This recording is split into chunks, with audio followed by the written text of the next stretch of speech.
You may have heard, if you don't live off-grid, that there was something called an insurrection at the U.S. Capitol on January 6th, an armed revolt without arms.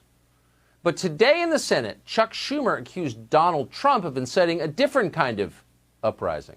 Senators will have to decide if they believe Donald John Trump incited the insurrection against the United States.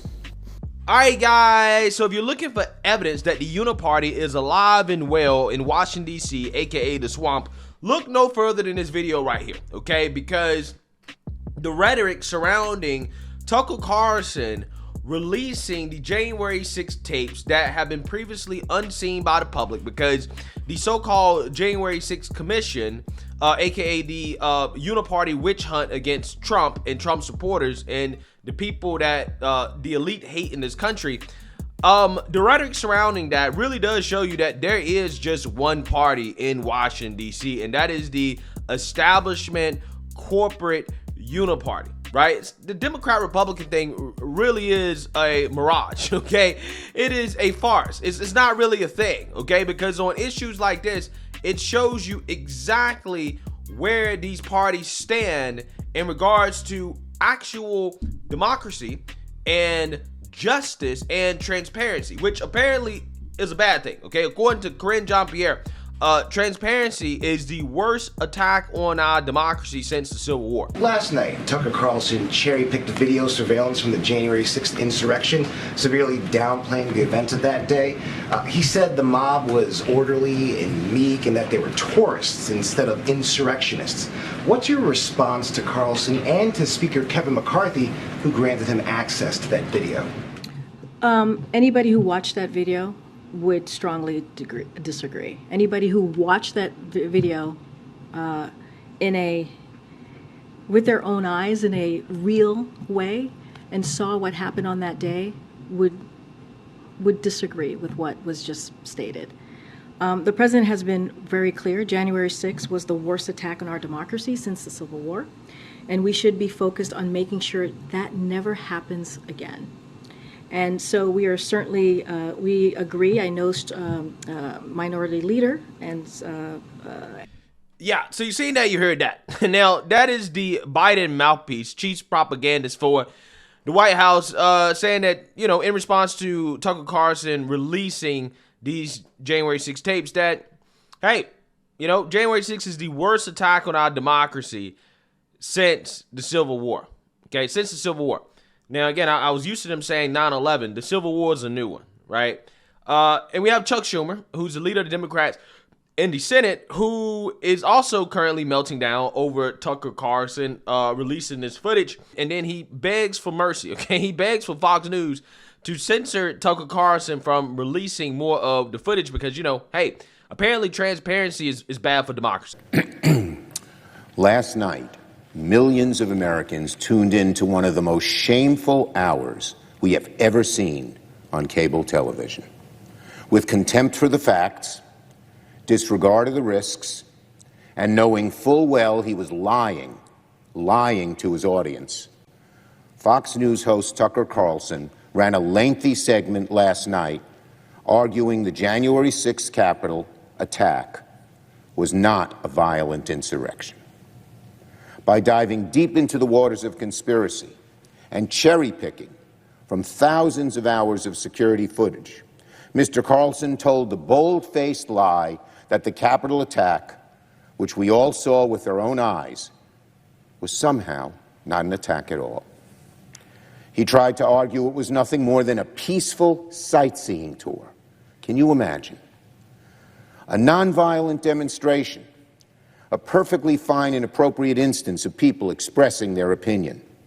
I, so many others who were here in the Capitol, and millions of Americans are just furious with Tucker Carlson and Kevin McCarthy today. These lies continue tonight. Rupert Murdoch, who has admitted they were lies and said he regretted it, has a special obligation to stop Tucker Carlson from going on tonight now that he's seen how he has perverted and slimed the truth. and from letting them go on again and again and again. Not because their views deserve such opprobrium, but because our democracy depends on it. Yeah, so it's really amazing to me that the Democrats have people who write these speeches, okay, that they give, and they don't read over their speeches and say, you know, does this actually really make sense, right? Does it make sense for me to actually go out here and argue that transparency apparently is bad for democracy? Our democracy depends on the media not being transparent about what happened on January 6th. Don't release all the footage for the public to see and make a decision for themselves regarding what actually happened that day and their opinion on it. No, that's actually bad for democracy. We should allow our own cherry pick footage to dictate what actually happened that day, because they're accusing Tucker Carlson of cherry picking footage when the only reason he can do this is because the Democrats cherry pick footage, right? If you didn't cherry pick footage for the January 6th commission and you just showed everything, like for example, the shaman being toured around the Capitol by police officers and Brian Sicknick, the police officer, also just kind of waltzing around the Capitol after the Democrats claimed that he was dead and he was murdered by Trump supporters. If you would have showed that from the get-go, if it wasn't so one-sided, then Tucker Carlson would have no reason or ability to do this, right? For all the complaints that the Democrats have, all the melting down, the cries about, oh, my democracy, it's really their own damn fault, right? Because if you had not made the January 6th commission a partisan witch hunt against Trump and Trump supporters, and you would have been actually nonpartisan from the beginning, Tucker Carlson couldn't have done this, right? This would not be possible. But again, what you see here is Democrats, instead of coming out here and saying, hey, we support transparency because transparency is good for democracy, Chuck Schumer is actually calling for censorship. He's begging for mercy. Tucker, please don't release part 2. Fox News, please censor him because we don't like the truth. We don't like transparency. Our precious narrative against January 6th and Trump supporters and Trump is falling apart. Please, please, please, Tucker, don't release a part 2. Amazing. If January 6th was so bad, you would think that regardless of the footage that Tucker Carlson releases or how transparent the footage is, you would think that people's minds wouldn't be changed if January 6th was truly that bad, right? If the story that was told from the Democrats in the January 6th commission was true, what is so bad about transparency? But it's not just Democrats that are having a fit over this. You also have Republicans, okay, that are also throwing a fit over this. Is just a lie. I think it's bull. I was down there and I saw maybe a few tourists, a few people who got caught up in things, but when you see police barricades breached, when you see police officers assaulted, all of that, or you had to be in close proximity to it. If you were just a tourist, you should have probably lined up at the visitor center and came in on an orderly basis. The release of this footage, was it a mistake by Speaker McCarthy to give access to Tucker Carlson of this security footage? My concern is how it was depicted, which is a different issue. Clearly, the chief of the Capitol Police, in my view, correctly describes what most of us witnessed firsthand on January 6th. So that's my reaction to it. It was a mistake, in my view, for Fox News to depict this in a way that's completely at variance with what our chief law enforcement official here at the Capitol thinks. If that's the case, following up on what Ronnie said, Tucker Carlson has already teased another round of videos that are going to be released today. I understand that you're upset with the way that Fox is depicting it, but he's been forecasting this for months, asking for this access to this footage to have a presentation just like this. Was it a mistake for the speaker to hand that? You guys know I have many faults, but one of them is not answering the question in a way that I don't want to answer it. I've given you the answer. Why do you think there are some within your party who don't want to acknowledge January 6th as an attack or an insurrection? Shall I give you the same answer again? Anybody want to ask me something different? Do you have any reaction?